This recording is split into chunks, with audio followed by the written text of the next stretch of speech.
Et oui, bonjour, la communauté de coups critiques, c'est encore moi, Pépé, et aujourd'hui, on se retrouve ensemble pour une nouvelle plongée rôlistique, alors que j'avais le goût, en fait, de vous parler de deux projets en financement participatif en ce moment même.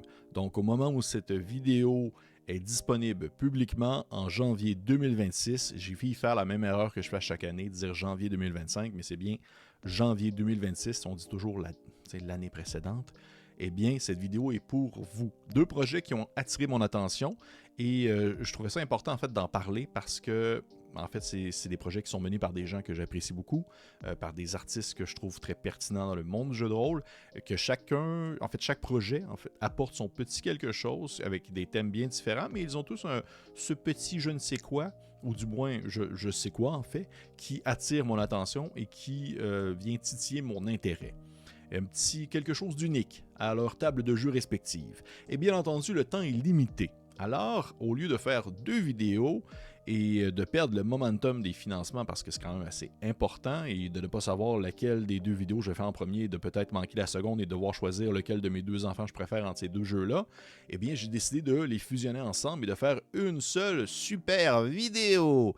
Et oui, génial! Le premier jeu en fait s'intitule Fwin. Fwin, le jeu de rôle. Il nous propose un univers où l'on incarne des enfants laissés pour compte, survivant dans un monde souterrain saturé de magie et peuplé de dangers, un mélange de débrouillardise, d'exploration, d'ambiance sombre qui promet des aventures très immersives. Le second projet s'intitule Le vent se lève sur Estremer. Il s'agit en fait d'un suivi de gamme pour le jeu Voltige, qui était d'ailleurs un de mes gros coups de cœur pour l'année 2024. Un jeu dans lequel on incarne des voltigeurs dans un monde inspiré de l'entre-deux-guerres, riche en termes dramatiques et narratifs. C'est une extension, une boîte de découverte en fait, qui vise à offrir un cadre prêt à jouer pour ceux et celles qui veulent se plonger directement dans l'univers sans faire une création complète de cadre. Et c'est en fait les deux produits, les deux jeux en financement présentement, deux jeux aux thèmes très différents, mais qui font battre mon cœur pour différentes raisons. Et on va commencer en fait avec Fwin.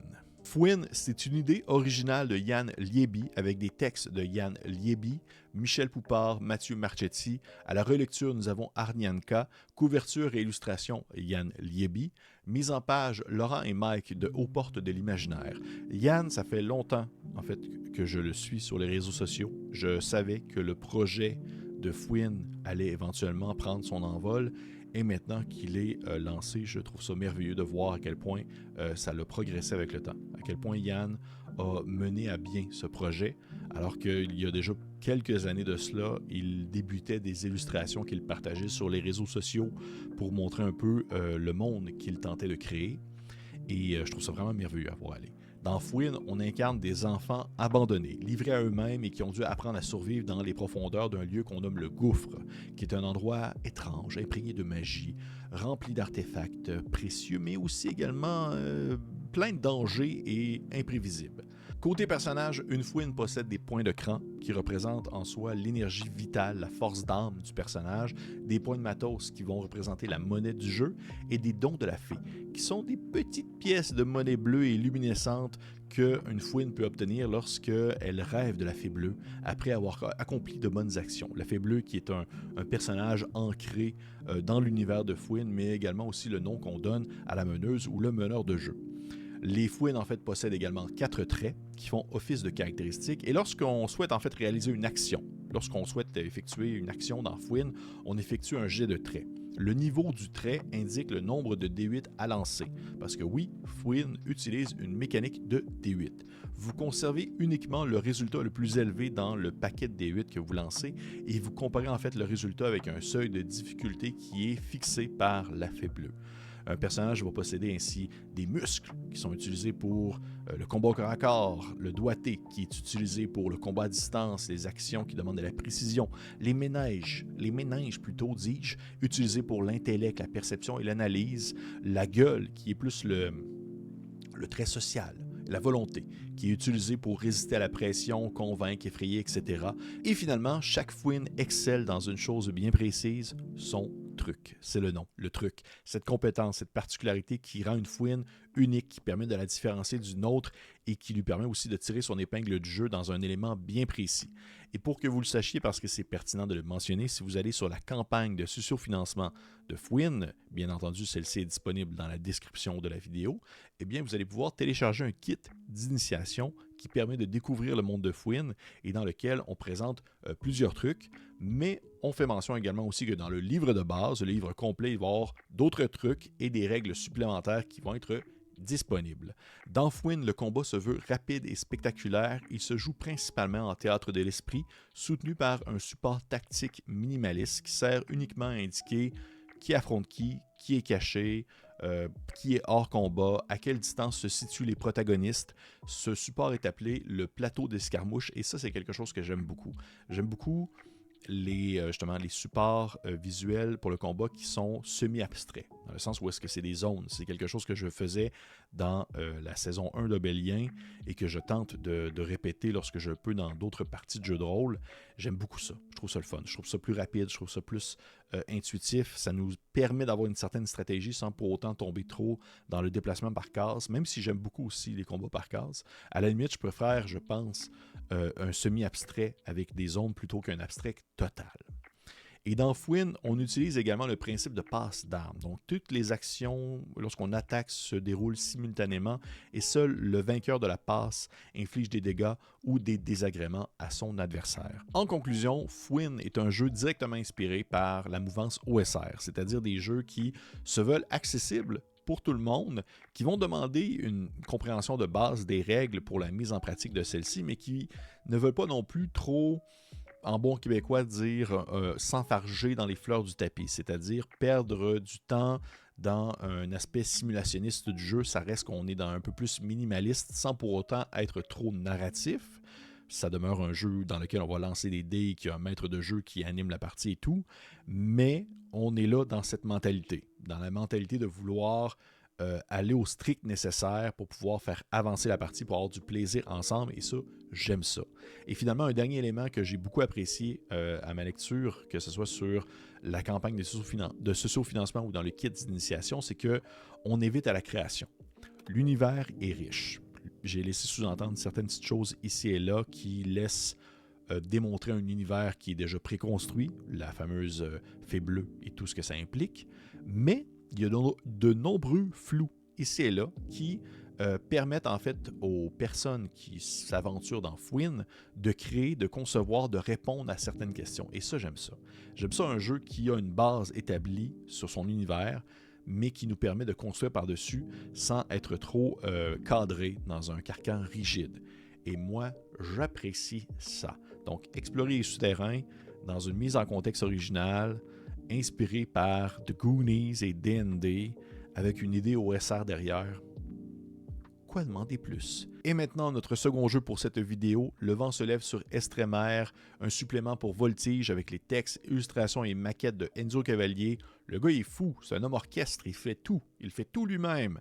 Niché au cœur de la mer d'Azur, l'île d'Estremer est un éclat de roches coiffées de verdure. Elle possède un long cap échancré aux nombreuses calanques hérissées de falaises. Une large crique en son centre abrite le petit village portuaire de Mariven. Les bateaux et maisons du littoral sont protégés des humeurs de la mer par une digue surplombée du phare de la vieille Matine. Bienvenue dans la boîte des découvertes de Voltige, les contes de la mer d'Azur. Les éléments qu'elle contient vous permettent en fait de découvrir pas à pas l'univers et les règles de jeu. Et le premier livret, Estremer, parce qu'il y en a 2 dans la boîte, présente les grands thèmes du jeu, les règles de base, ainsi qu'une description détaillée d'Estremer, de ses lieux et de ses habitants. Il y a également 4 voltigeurs prêts à jouer, un plan détaillé de l'île d'Estremer et de ses environs, ainsi que des portraits de personnages non-joueurs majeurs qui représentent les principaux habitants de Mariven, qui sont à la fois des protagonistes ainsi que des rivaux de votre chronique. Sous ces airs de cartes postales, Estremer dissimule une inquiétude latente, celle d'être la dernière flamme d'un monde qui s'éteint, une parenthèse fragile suspendue entre le passé, le présent et l'avenir. C'est une petite île où il fait bon de vivre. C'est un havre oublié, suspendu entre ciel et mer. L'île vit au rythme des marées, du cri des pélicans et du vent chargé d'embrun. Et c'est vraiment ce que contient en fait le premier livret d'Estrémaire, c'est-à-dire une description de l'île d'Estrémaire, du village, de ses habitants, de ses secrets, les faveurs que les personnages peuvent demander, les services qu'ils peuvent offrir, les lieux à découvrir, que ce soit l'auberge Pelicano, que j'ai beaucoup apprécié avec son beau logo. Et c'est tellement bien écrit. En fait, Enzo, je ne sais pas si tu vas écouter cette vidéo-là, je vais faire comme un parenthèse où est-ce que je vais m'adresser directement à lui qui écoute la vidéo si jamais. Je trouve vraiment qu'en anglais, on va dire « te step up ta game ». Donc, te rehausser. Déjà, à la base, je trouvais que tu écrivais très bien. Tu décrivais aussi très bien, mais je trouve que tu as fait vraiment un travail exemplaire avec Estrémaire. Tu me donnes vraiment le goût, en fait, d'explorer l'endroit et tu donnes beaucoup d'informations en quand même un livret pas si épais que ça. Je suis quand même quelqu'un qui est assez allergique aux longues, on dirait, diarrhées verbales et écrites pour pouvoir écrire des choses qui pourraient se dire en quelques mots. Et tu as vraiment une belle approche et une belle accroche sur comment bien expliquer des éléments et nous faire comprendre ce que tu veux nous dire, tout en ayant des figures de style et certaines tournures de phrases qui sont vraiment très dignes de toi. Et là, je vais fermer ma parenthèse comme si je parlais juste à Enzo, mais je trouve que c'est un très bon PBTA à la base Voltige. Vous voyez, j'ai le livre de base dans mes mains. C'est un de mes gros coups de cœur de 2024. Et déjà que je trouvais que c'était intéressant à explorer comme univers, là, de me faire offrir un cadre de jeu qui est complet, mais qui n'est pas non plus étouffant. On peut s'en aller d'Estrémaire si on veut, on n'est pas prisonnier là.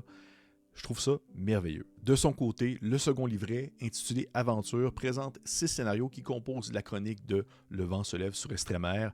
6 aventures qui vont mener les voltigeurs face à de grands dangers et à des grandes révélations qui changeront à jamais le destin des habitants de Mariven.